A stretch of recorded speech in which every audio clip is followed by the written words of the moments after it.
One big, beautiful bill. Does it kill Roth conversions? The Wealth Advocates simplify the financial world and show you how today's events could affect your financial health so you feel confident about your financial future. Good afternoon, Wealth Advocates Nation. It is great to be back with you. And good news, I'm here with the intelligent and beautiful John Mickelson. John, welcome back. How you doing? I'm great. You're having a good summer? I'm having a great summer. Oh my gosh, this is a good time for us to get back together again because there is a lot happening in the market. Lots of market movement, lots of tax changes, politics is all over the place. And there are things we need to talk about. Specifically, let's talk about that one big, beautiful bill act. Man, that's a tough name. And what are the implications on Roth conversions? Because there's a lot of the moving parts inside this thing, and it impacts our clients significantly. I want to talk about Roth conversions, though. That's our biggest deal here. John, start us out. Define Roth conversions for us. So Roth conversions are the ability to move money from a taxable environment to a tax-free environment. And so the process of doing that is going to be paying tax. So one of the things that we need to look at is, remember with all retirement accounts, whether it's now or in the future, we need to be looking at where's the best place to pay the tax. That is the key question in the whole process. So when you have a traditional retirement account, 401k or IRA or the like, I always say that that's a little bit like a house with a mortgage. What's the mortgage? Taxes. You're going to pay them at some point. It is going to be taxed. The question is, can we do that at a very small mortgage and not a big mortgage? So the key to the whole process is, can we transition that money from a taxable environment to a tax-free environment? And I always joke that it's a little bit like a big box of Oreos. The first few are really, really good, but there's a point when you want to stop. That's the key to today's discussion. Is at what point do we stop? Yeah. And I'm a big fan of this. I have always run a report for my clients every single year and say, what is the math on whether we should continue the traditional IRA 401k or should we do a Roth? I think the Secure 2.0, which came out in 2022, the Secure 1.0, which came out in 2019, those changed some of the dynamics on retirement plans, how we want to use them, and do we want them to be extended to the next generation? Do I want to inherit an IRA? Right now, I don't. I think it would be a bad idea to inherit an IRA because I inherit the tax. And your example that Oreos is so adroit, so spot on, because what we really want to do is get the government out of your retirement as soon as possible. There are two things that the One Big Beautiful Act introduced into the whole retirement planning process. The first is the senior tax deduction, and that's really designed around how can we make Social Security more tax-free. And the second one is the SALT tax deduction. Real quick, will you define SALT tax for us real quick? State and local tax. State Can it be deducted? Yep. No pepper, just salt. Okay. So let's talk about that senior deduction cliff. Again, what we're trying to do here is make more of your Social Security tax-free. How much of our Social Security right off the bat is tax-free for everybody? Yeah, it depends on your, according to the deduction, $6,000 per person. Yeah. So that does affect a lot of people, but it can go away quickly too. And that's per person, so $12,000 per couple.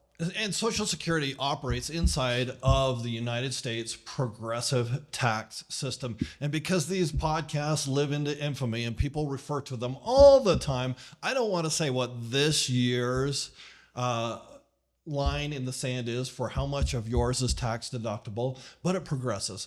It's sometimes around $30,000 and then $35,000 if you're married. But everybody's 15% of everybody's Social Security was already tax-free. They only tax 85% of it. So it's kind of an efficient income stream, kind of inefficient because you pay taxes to get there. But now, just like you said, if you're single, you have an additional $6,000 tax deduction if you're over 65. If you're married, you get $12,000 of deduction, and it phases out. So it phases out. Do you want to walk through the phase outs? Yeah, the phase outs are between 150. Okay, correct that. It is. Yeah, 150 and 250. Start with the phase outs. So the phase outs are going to begin at $150,000 of taxable income, adjusted gross income. and eventually it disappears. But by the time you hit $250,000, there's no deduction anymore. Perfect. So one of the big questions is you've got to look at all the moving parts that incorporated into that number, and decide, is it going to be efficient? Are you going to gain it, or is it going to be lost over time? Really great. Really great. So let's put an example together. Let's say, because it starts out at age 65. Let's say you're 66 years old. You make $140,000 a year through, maybe it's a pension, maybe it's IRA deductions, maybe it's Social Security, maybe there's other income streams. All those will be looked at differently. Now, I got to strike hard really on this one.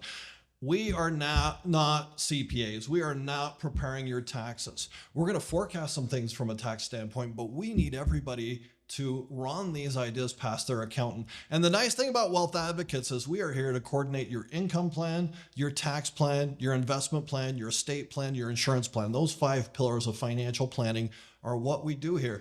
So we are going to make a proposal. Let's look at how the new deductions for seniors impact your taxes. And then we're going to bring your accountant into the conversation and say, hey, accountant, we think that Bob and Mary ought to do this. And here's the Bob and Mary story. So say they're 66 years old. They have an income of about $140,000 right off the bat, because they're married and over 65 years old. They're going to have a $12,000 deduction. So that should save them about $2,640 according to my math. Mm-hmm. But what if we added on a big tax conversion, a Roth conversion of $100,000? Yeah. Well, now their $140,000 of income is suddenly $240,000.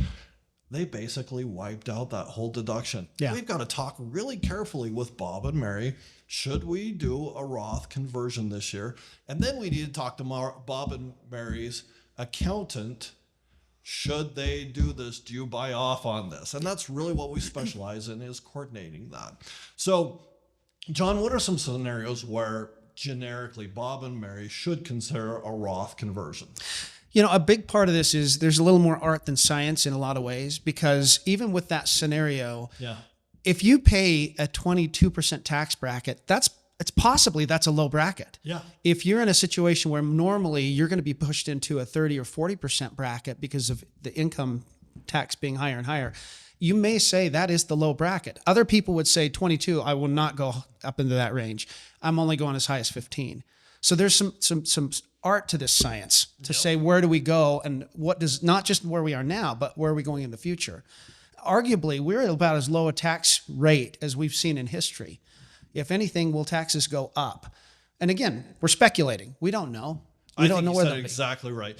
The tax code is 88,000 pages long, and every page is written in pencil, meaning Congress can erase a part of it and change it. So when we say taxes are going to go up or they're going to go down, we have no idea. No one does. Yeah. Congress doesn't even know. IRS certainly doesn't know.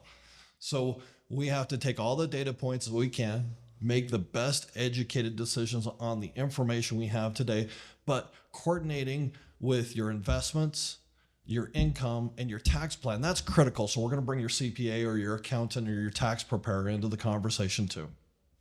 Let's switch gears. Let's talk about the SALT deduction. State and local taxes, as you so adroitly defined. So this one's a little bit more open. It's a little bit more liberal. It used to be in 2024, it was only $10,000. I kind of liked it because we weren't subsidizing New York residents on their very expensive cost of living up there. So now it's increased up to $40,000. It also has phase outs. The phase outs begin at an income of, do you know that? $500,000. Yeah. $500,000. And it is completely gone at $1 million. Very, very possible. So you take all of your different income sources, and all of them are taxed a little bit different. Capital gains is very, very different than Social Security, which is very different than IRA distributions. And so all those are taxed differently. We get a modified adjusted gross income. As soon as you hit $500,000, parts of that state and local tax are deducted. I don't know, it's much different conversation than Roth IRAs, correct? No, it's not. In fact, one of the big challenges is the interplay between those taxes. One of the things we see all the time is we claim we cut taxes in one place. while systematically increasing taxes in another spot. Yep. That's kind of a little bit like this SALT tax as it relates to the conversions on Roths. As you add to your income by converting to a Roth, you also trigger the phase outs on some of these other taxes. Absolutely. So everything is interrelated. The knee bone is connected to the thigh bone. No, I guess before going up, thigh bone, the pelvis, the backbone. It's all interconnected. You change one, you change them all. Which is why we need to have that team approach to deciding what is the point where we say that's enough. And a big part of that is we can't guess at it anymore. It used to be very vague and you could kind of estimate around it. I think those days have kind of passed. We need to be a little more precise in the planning. Oh, that's spot on. That's a really good tip. I think the big takeaways here, it's still smart to convert from an IRA or to a Roth IRA, from a 401k to a Roth IRA, or even better, you can now do Roth 401ks. Greatest tool ever invented. That's exciting. But more Roth money is better for you, and it's better for your posterity that may inherit it in the future. Why? Come in and talk to us. Let's do the math and talk through it. But John just hit on probably the most important thing.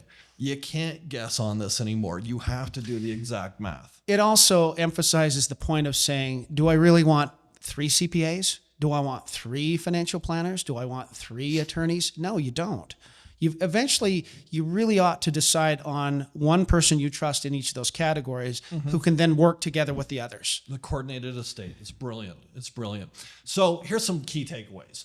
You need to model the impact. We need to know your modified adjusted income, MAGA, and we have to factor in all the phase outs that might occur. What about when we convert? Earlier, later?